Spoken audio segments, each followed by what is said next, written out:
आपणकर मुंड इतने मुंड वाला भेज फिश बनैबी तो सारू पत्र कोठी देबी जाना वर्षा है वर्षा होती केते सारा माछ मागुर माछ गाड़ी मागुर माछ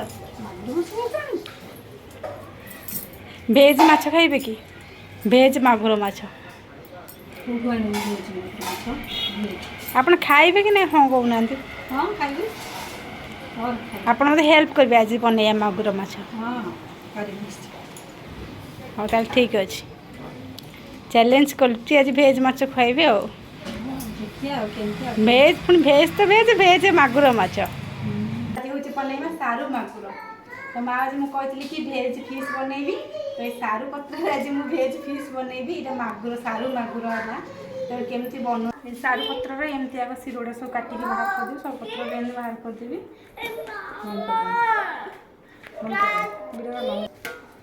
यहाँ हूँ बिरी आण मु बिरी को बतुरी देती तो ग्राइंडिंग करदेली लुण पत्ती गोली नहीं जाइए लगे सब आगे सारू पत्र नासी जो काटी बाहर करदेवी तापर एम सब आग लगे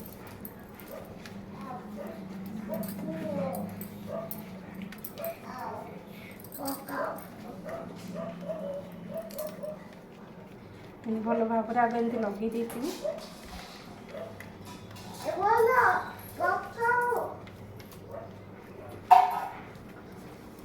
एमती आग लगे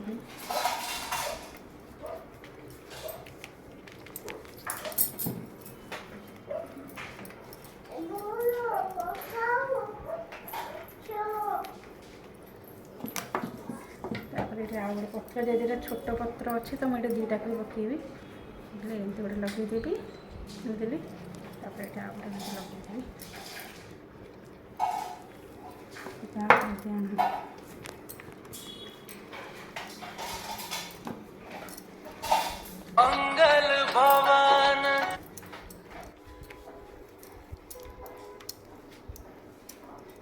आपड़ के खाई माइंड कर खाई ना ना मु खाइनी मिठी आज गोटे नुआ जिनस खाइबे देखते यहाँ जेहतु बड़ पत्रटा अच्छे तो मैं पकईदेवी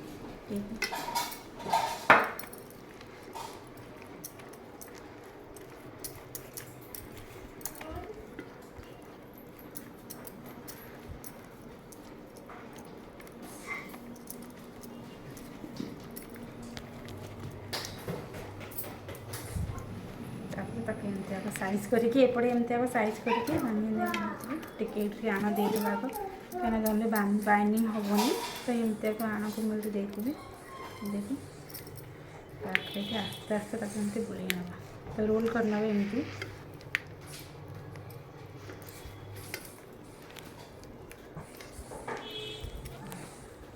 टे फाटिज ये आउ टे आण देखिए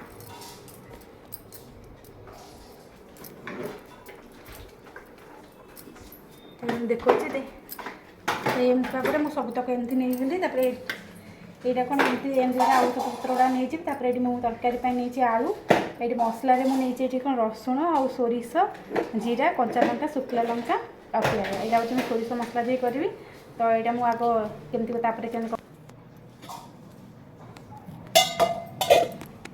जो सीझे देती टे ठंडा ही आसला आस्ते आस्ते पूरा ये सेप्रे पूरा काटिदेवा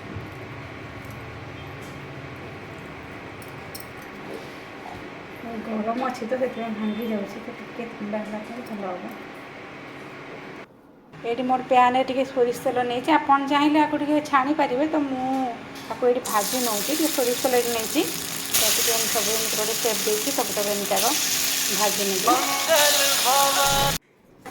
हूँ मुझे कढ़ी टे तेल गरम करनेली से सोरिष आड करनेली तो सोरिष टे फुटीगला ये मो कटा पियाज टे पकईदेली जमती आम माछ तरकारी करूँ सोरिष मसला देकी बास एमती ही हम टेस्ट प्राय पाखापाखि मागुर माछ भाया लगे आप ट्राए करूँ जानते पियाज भाजी होगला जो मसला पूरा पेस्ट कर रखिए से मसला पेस्ट मुझे देदेवी मसला कि आलू को टे हल्का सिझे रखी थी देती तार मेन जिनस आंबुल आंबुल न पके जमा भी भल लगे कहीं सोरिष मसला तरकारी तो आंबुलटा निहाती पकेवा दरकार मुझे आंबुल पकई ଏଇଟା ଗୋଟେ ୟୁନିକ୍ ଆଇଟମ୍, ଦେଶୀ ଆଇଟମ୍। ତ ଏଇଟା ଆପଣ ବନାନ୍ତୁ।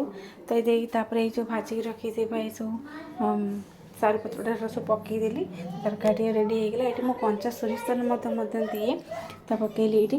ତ ଆପଣମାନେ ମଧ୍ୟ ବନାନ୍ତୁ, ଆଉ କେମିତି ଲାଗିଲା ମୋତେ କମେଣ୍ଟ ସେକ୍ସନ୍ ନିଶ୍ଚିନ୍ତ ଜଣାଇବେ। ଏବେ ମାଆ ଖାଇ କ'ଣ କରୁଛନ୍ତି ଦେଖିବା।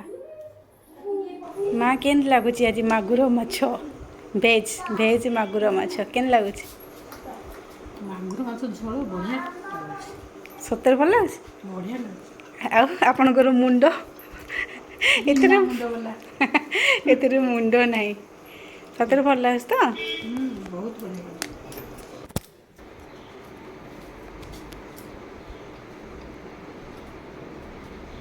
ସତରେ ବଢ଼ିଆ ଲାଗୁଛି ମ, ମାଛ ବଢ଼ିଆ ଲାଗୁଛି। ଆପଣମାନେ ମଧ୍ୟ ବନାନ୍ତୁ, କେମିତି ଲାଗିଲା କମେଣ୍ଟ ସେକ୍ସନ୍ ନିଶ୍ଚିନ୍ତ ଜଣାଇବେ। ଆଉ ପ୍ଲିଜ୍ ମୋ ଚ୍ୟାନେଲକୁ ସବସ୍କ୍ରାଇବ୍ କରିବା ପାଇଁ ଜମା ଭୁଲିବେନି। ରହିଲି, ଜୟ ଜଗନ୍ନାଥ।